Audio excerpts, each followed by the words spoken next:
3 reasons you need to get a healthcare directive in place today. So I'm Taylor Kaspar. I'm an estate planning attorney. I help singles make sure that the right people are designated to make their healthcare decisions for them in the event that they're unable to make them for themselves. And these are the 3 reasons you need to get a healthcare directive in place today. Number 1 is this. A lot of people have this common misperception that their next of kin has the ability to make healthcare decisions for them if they can't make them for themselves.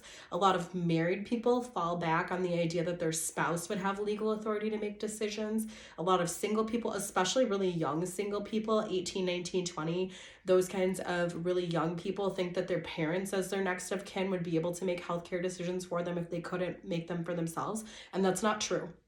It doesn't matter if you're married, it doesn't matter if you're single, it doesn't matter if you have a life partner, it doesn't matter if you live with your sister. There was nobody on the planet, at least in the state of Minnesota that is, that has the legal authority to make a healthcare decision for you if you're incapacitated and you can't speak for yourself.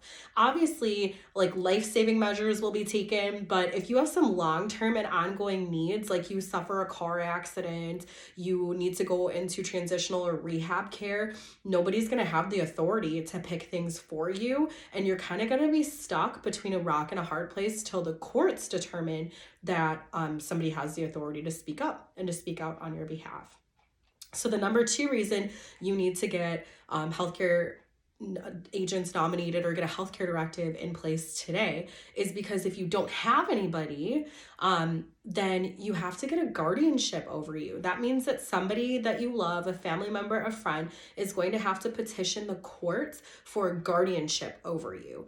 Guardianships actually restrict your rights as a person. So a notice gets sent to the Department of Human Services saying that there's a guardianship over you, and depending upon how restrictive it is, you lose all of your rights. You can't enter into contracts on your own behalf. You can't make medical decisions on your own behalf for yourself. You can't decide where you're going to live, who's going to provide you with health care, as long as this guardianship is in place until you've been restored to capacity. That's a scary thing. You literally have no rights once you have a guardianship over you. So if you can avoid it in any way, shape, or form, that's probably something you want to do by getting a healthcare directive in place right away. The number 3 reason you want to get a healthcare directive in place today is because the cost of that guardianship I just told you about, the court fees, the attorney's fees, if the person that you love gets the help of an attorney to get the guardianship, all the money that gets spent to help you on your behalf. And like, what if somebody picks a really expensive type of treatment or an expensive place for you to live? All of that comes out of your own finances and you don't really have any say over it. So it can get really expensive really quickly because we have to get the court in place, or the court involved in getting the guardianship in place. And then it's all on you to pay for it.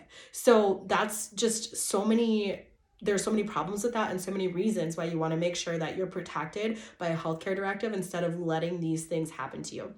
If this was useful to you, make sure you like this video and subscribe to this channel. And then if you have any questions about anything that I said or anything gets your mind kind of wondering more, make sure you use the link below to book a call with me for 15 minutes so I can get those answered for you.